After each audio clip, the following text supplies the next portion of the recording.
जय हिंद दोस्तों। ये जो पार्ट है ये फिजिक्स का पार्ट 2 है। अगर आप इसका पार्ट 1 नहीं देखें तो आप सबसे पहले आप उसको जाके देख लीजिए। तो आज की वीडियो में हम जानेंगे कि प्रकाश का परावर्तन क्या होता है, ये नियमित परावर्तन क्या होता है, अनियमित परावर्तन क्या होता है। तो इन्हीं सब के बारे में हम जानेंगे। तो यहाँ पर जो पहला है कि प्रकाश का परावर्तन क्या है। तो देखिए, जब प्रकाश का किरण जो है किसी समांगी माध्यम से चलकर, अब आप पूछिएगा कि समांगी माध्यम क्या होता है।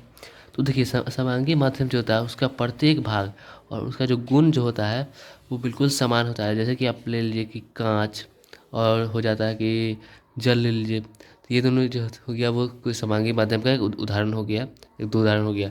तो चलकर अन्य वस्तु की सतह पर पड़ती है, मतलब किसी अन्य वस्तु पर जो टकराती है, तो वह किरण जो होता है वो या तो उसमें समा जाती है या उस वस्तु को पार कर जाती है। अब देखिए, वो पार करती है तो उसको हम प्रकाश का अपवर्तन बोलते हैं, ठीक है।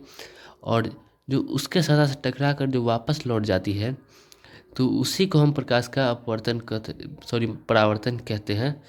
तो यहाँ पर आप देख सकते हैं, यहाँ लिखा हुआ है, इस प्रकार प्रकाश की किरणें का पहली माध्यम में वापस लौटने की क्रिया को प्रकाश का परावर्तन कहते हैं। मतलब कि प्रकाश का परावर्तन का जो मतलब होता है कि जिस सतह से कोई कोई एक परावर्तक सतह है उससे जब टकरा के जब वो किरण वापस चली जाएगी तो उसी को हम प्रकाश का परावर्तन कहते हैं। इसी को ही हम अच्छा से यहाँ परिभाषा में आपको परिभाषा में लिखा गया है, ठीक है।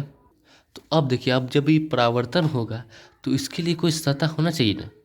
तो इसके लिए जो सतह होता है वो परावर्तक सतह, मतलब इसके सतह को हम परावर्तक सतह बोलते हैं। तो अब परावर्तक सतह क्या होता है, तो देखिए, मतलब कोई जो प्रकाश, जब प्रकाश की किरणें जब किसी बिंदु पर टकराती है, जब उसे जब वापस लौट जाती है तो उस पर जो टकराती है वही उसी को हम प्रकाश का परावर्तक सतह कहते हैं। अब देखिए, अब आप पूछिएगा कि प्रकाश का परावर्तक सतह किस चीज़ का बना होता है और यूज किस तरह का होता है। तो देखिए, अभी के टाइम पर जो है चांदी सबसे अच्छा परावर्तक सतह है। और अभी जो नॉर्मली, मतलब जो सामान्य रूप से जो उपयोग होता है वो समतल दर्पण का उपयोग, समतल दर्पण में का उपयोग किया जाता है। तो अब आप पूछिए कि समतल दर्पण क्या होता है। तो समतल दर्पण जो होता है वो एक प्लेन मिरर होता है, मतलब कि वो बिल्कुल सीधा होता है, वो टेढ़ा बोगला नहीं रहता है। तो उसी को हम समतल मिरर, मतलब समतल दर्पण कहते हैं। तो समतल दर्पण के बारे में भी हम आगे पढ़ेंगे। तो अभी हम प्रकाश के परावर्तन, नियमित और अनियमित परावर्तन पर थोड़ा ध्यान देते हैं। तो ये तो समझ लिए कि परावर्तक सतह क्या होता है और ये किसका बना होता है और ये किसका यूज होता है। तो जो परावर्तक सतह होता है उस पर दो प्रकार का परावर्तन होता है। देखिए, एक होता है नियमित परावर्तन, ठीक है, जिसको हम अंग्रेजी में रेगुलर रिफ्लेक्शन कहेंगे। और दूसरा होता है अनियमित परावर्तन। नियमित परावर्तन में नियम के अनुसार जो होगा वो प्रकाश का परावर्तन होगा, और अनियमित परावर्तन में बिना नियम के खिलाफ जो होगा वो परावर्तन होगा, ठीक है। तो सबसे पहले हम नियमित परावर्तन के बारे में जानेंगे, फिर उसके बाद हम अनियमित परावर्तन के बारे में। तो देखिए, जब प्रकाश की किरणें चिकनी और चमकीली सतह पर पड़ती है, देखिए चिकनी सतह जैसे कि मान के चलिए पानी हो जाता है, रोड हो जाता है, कांच हो जाता है, और देखिए चिकनी है तो वो चमकीली भी रहेगा।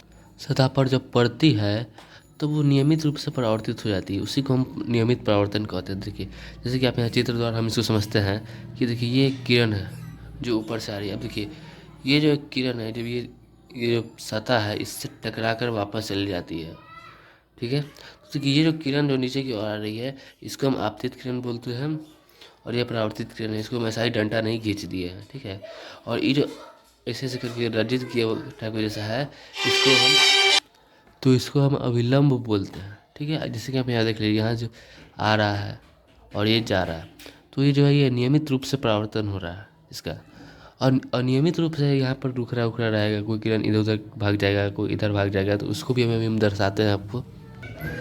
तो फ्रेंड्स, अब देखिए, अनियमित परावर्तन में जो होता है वो रुखरी और चमकीली सतह पर प्रकाश की किरणें जब पड़ती है तो वो अनियमित रूप से परावर्तित हो जाती है, उसको हम अनियमित परावर्तन करते हैं। जैसे कि आप यहाँ पर देख सकते हैं, यहाँ सतह जो है रुखरी है, यानी कि ऊंचा नीचा है। ये देख लीजिए, किरण कैसे कोई इधर भाग जा रहा है, कोई इधर भाग जा रहा है, कोई इधर जा रहा है, कोई उधर जा रहा है, तो इसी को हम अनियमित परावर्तन कहते हैं, ठीक है।